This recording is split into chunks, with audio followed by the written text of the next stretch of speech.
안녕하세요, 구독자 여러분. 구독과 좋아요는 채널 운영에 큰 힘이 됩니다. 안녕하세요. 저는 데이터 관련 업체에서 일하고 있는 30대 여성입니다. 얼마 전 저희 집안이 발칵 뒤집힌 사건이 있었는데요. 익명의 힘을 빌어 솔직하게 털어놓아 보려고 합니다. 자기야, 우리 언제 결혼해? 갑자기 웬 결혼? 자기 이제 막 취직했잖아. 모아놓은 돈도 없고 아직 결혼하기에는 나이도 이르잖아. 나는 28살이지만 자기는 35살이야. 여자 나이 35살이면 적은 나이도 아닌데 자기는 위기의식도 없어? 내가 왜? 나는 내 나이가 그렇게 많다고 생각하지도 않고 설령 나이가 많다고 한들 나이 때문에 쫓겨서 결혼할 생각이 전혀 없거든요. 그러니까 그런 걸로 날 설득할 생각은 하지 마. 내가 어떻게 해야 나랑 결혼하겠어? 나는 자기랑 내 남은 평생을 보내고 싶단 말이야. 우선 경제적 기반부터 마련해야지. 결혼은 그 후에 천천히 생각해도 늦지 않아. 자기는 나보다 사회생활 더 오래 했으니까 모아둔 돈이 나보다 많을 거 아냐. 그러니까 내 돈으로 결혼하자는 뜻이야? 말로만 결혼하자고 조르면서 돈 한 푼 안 낼 생각이었어? 그런 결혼이면 난 반대야. 몇 년이 걸리더라도 자기 힘으로 돈 모아. 그 다음에 결혼 생각해도 늦지 않아. 저는 정말로 제 나이에 대한 조급함이 없었습니다. 결혼은 해도 그만, 안 해도 그만이라고 생각했기에 그랬던 것 같습니다. 그런데 제 주변 사람들은 저와는 생각이 달랐습니다. 특히 저희 할아버지의 생각은 완고하셨습니다. 매일같이 저희 엄마에게 연락해 저를 빨리 결혼시키라고 닥달하셨습니다. 저희 엄마는 가끔 할아버지와 나눈 대화를 저에게 보여주셨는데 이런 식이었습니다. 너는 집구석에 처박혀서 하는 일이 뭐냐? 딸내미 35살이 넘어가도록 저렇게 방치를 하는 게 말이 되냐? 네가 애미로서 도대체 무슨 노력을 했어? 죄송합니다. 저도 매일 설득하고는 있는데 주미가 제 말을 안 들어요. 말을 안 들으면 삭발을 해서라도 집안에 들어앉혀. 그 다음에 네가 가서 혼인신고라도 해버리면 되는 거잖아. 남자가 없는 것도 아니고 사지 멀쩡한 남자 만난다면서 왜 결혼을 안 한다는 거야? 저도 노력하고 있어요, 아버님. 말로만 나불거리는 게 노력이야. 네가 못 배워먹고 딸내미 교육을 잘못 시켜서 이렇게 된 거 아니냐? 가정교육이 개판이니 집안이 제대로 돌아갈 리가 없지. 애초에 너 같은 걸 며느리로 들이는 게 아니었어. 죄송합니다. 아버님. 저는 엄마에게 할아버지 얘기는 한 귀로 듣고 한 귀로 흘리라고 했지만 엄마 입장에서는 그게 쉽지 않았던 모양입니다. 주미야. 정말로 결혼 서두를 생각 없는 거니? 엄마, 내가 말했잖아. 결혼은 내가 알아서 한다고요. 여태까지 내가 엄마 실망시킨 적 있어? 알지. 엄마는 다 아는데 할아버지 생각은 다른가 봐. 지금 화가 많이 나셨어. 어쩌겠어요. 할아버지 때문에 원치도 않은 결혼을 할 수도 없고. 원치도 않는 결혼은 아니잖니. 우리가 너를 정략 결혼을 시키겠다는 것도 아니고 모르는 사람이랑 선을 봐서 결혼하라는 것도 아니고 지금 만나는 남자친구랑 결혼하라는 건데 그게 그렇게 어려워? 엄마도 우리 상황 대충 알잖아. 걔 이제 막 취직해서 돈도 없고 아무것도 없어요. 당장 전셋집 구할 돈도 없는데 결혼을 어떻게 해? 그럼 집 구할 돈만 있으면 결혼할 거야? 그게 그렇게 간단한 문제가 아니야. 걔가 사회생활 하는 걸 보면서 얼마나 성실한 사람인지 검증도 해야 하고 여자 문제, 유흥 문제 등 알아볼 게 많다고요. 주미야. 남자 별거 없어. 지나고 보면 다 똑같아. 그래서 아빠 같은 사람 만나서 평생 고생하셨어요? 할아버지나 아빠나 다 똑같아. 그 남자들 때문에 엄마만 고생하잖아. 그러니까 제발 제 결혼은 제가 알아서 결정하게 해줘요. 응? 사실 저도 지금의 남자친구와 결혼하기 싫은 건 아니었습니다. 적어도 남자친구와 저와 비슷한 정도의 경제적인 능력을 갖출 때까지는 기다려주고 싶었을 뿐입니다. 자기야, 나 돈 생겼어. 내가 집 살게. 그러니까 우리 결혼하자. 갑자기 그렇게 큰 돈이 어디서 생겨? 내가 아주 오래전에 사뒀던 주식이 있는데 그게 갑자기 대박이 났어. 나도 완전히 잊고 있었는데 어제 갑자기 확인해보니까 수십 배가 오른 거 있지. 무슨 종목인데? 나도 좀 같이 알자. 지금 그게 중요한 게 아니잖아. 중요한 건 나한테 돈이 생겼다는 거지. 내가 당장 집 알아보러 다닐게. 자기는 스드메부터 알아봐. 잠깐만. 이렇게 갑자기? 내가 집만 해오면 결혼한다고 했잖아. 직장도 있고 집도 있으니까 더 이상 미룰 이유가 없어. 올해 안에 식장 잡자. 저희는 그야말로 번갯불에 콩 볶아 먹듯이 결혼 준비를 해서 식을 올렸습니다. 남자친구 나이 28살, 제 나이 35살 때 일이었죠. 자기야, 성현이 차 사고 싶어요. 자기 출퇴근길 차 겁나게 막혀서 차 못 쓰잖아. 지하철로 출근하는 게 편하다면서 갑자기 웬 차? 친구들이 결혼하면 차 한 대씩은 다 있어야 한다고 하잖아. 나도 이제 유부남인데 차 한 대도 없는 거 너무 서러워. 주말에 쓰더라도 한 대는 있어야겠어. 그럼 중고차로 알아볼게. 내 친구 중에 중고차 딜러가 있어서 저렴하게 해줄 거야. 쪽팔리게 중고차가 웬 말이야. 내가 알아봐둔 외제차 모델 있거든. 그걸로 사줘. 외제차가 우리 수준에 가당키나 해? 기름값이며 유지비를 어떻게 감당하려고 해? 자기 말만 들으면 내가 무슨 분수에 맞지 않게 사치하는 나쁜 사람 된 것 같네. 진짜 빈정상해. 내가 집 해왔는데 차 한 대도 안 해주겠다는 건 도대체 무슨 도둑놈 심보야? 자기가 우리 신혼집 해온 건 정말 고맙게 생각해. 그렇지만 차는 다른 문제잖아. 유지비랑 보험비도 생각해야지. 핑계대지 마. 그깟 외제차 한 대로 사람을 이따위로 비참하게 만들어? 이런 식으로 할 거면 내 집에서 나가. 부부싸움을 할 때마다 남편은 집으로 저를 협박했습니다. 저희 부모님은 지방에 있는 호텔을 소유하고 계시고 저는 대학 졸업 이후 꾸준하게 일을 했기 때문에 저희 집안 경제력이 결코 부족하지 않은데도 남편이 집을 해왔다는 이유만으로 이렇게 협박을 받는 게 억울했습니다. 이럴 거면 집값 반을 주고 남편 길을 눌러놔야 하나 고민하기도 했습니다. 엄마, 나 진짜 너무 속상해.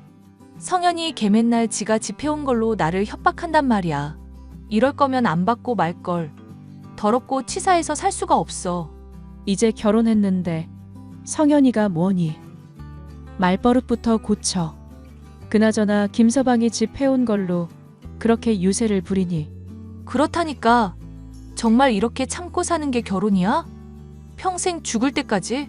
안 참으면 어쩌려고. 잘 달래주면서 살아야지. 요즘 세상에 이혼이 흠인가? 안 참으면 이혼하는 거지. 큰일 날 소리. 너 이혼하면 너희 할아버지가 나 가만둘 것 같아. 설령 갈라서더라도 할아버지 돌아가시면 해. 그분 살아계시는 동안에는 절대 안 돼. 엄마도 참. 내가 중요해? 할아버지가 중요해? 주미야, 엄마도 좀 살게. 너희 할아버지가 어떤 사람인지 너도 잘 알잖아. 정말 답답해. 사실 지금 김서방 관련된 문제가 한두 가지가 아니란 말이야. 갑자기 나한테 외제차를 사달라고 하질 않나. 그 사람 결혼 전에는 안 그러더니 완전히 코에 헛바람이 잔뜩 들었다고. 너한테 외제차를 사달라고 했다고. 그리고 엄마 걱정할까봐 말은 안 했는데 그 사람 사업병까지 들었어.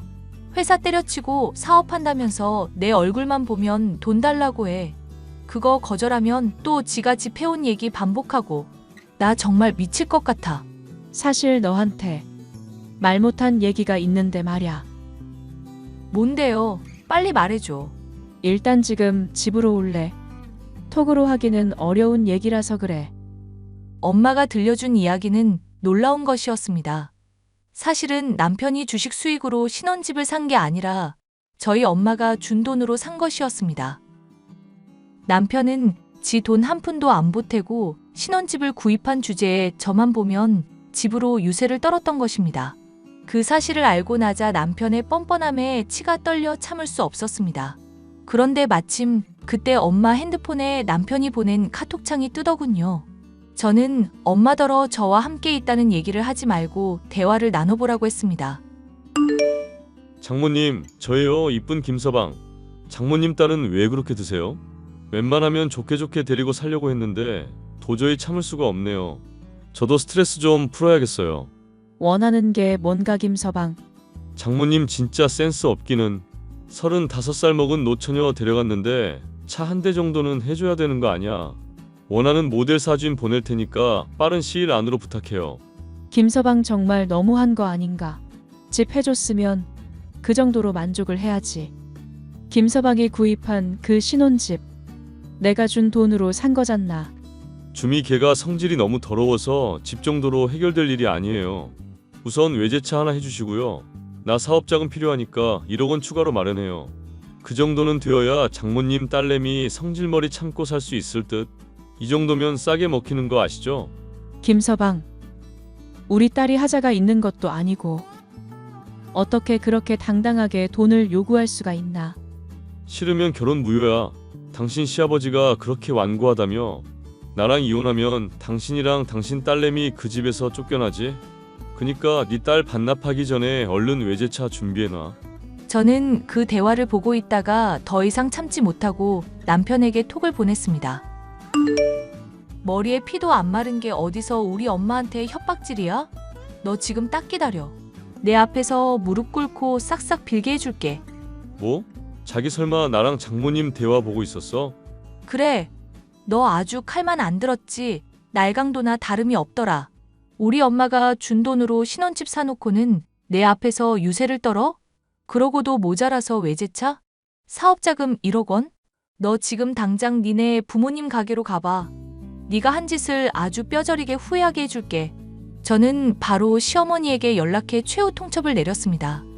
시부모님은 최근 핫도그 가게를 열었는데 그 사업자금은 제가 드린 것이었거든요. 남편은 그 사실을 모르고 있었습니다. 어머님, 제가 드린 돈으로 차린 그 핫도그 가게요. 그거 다시 돌려받아야겠어요. 지금 가게 비우고 나가세요. 아가, 그게 무슨 소리야? 지금 이 가게 너무 잘 되고 있는데 갑자기 우리 보고 나가라니? 그이한테 도움 주고 싶어서 제가 비밀로 도와드린 건데요. 마음이 바뀌었어요. 어머님 아들은요, 그런 도움 받을 자격이 전혀 없는 인간이에요. 인성 쓰레기라고요.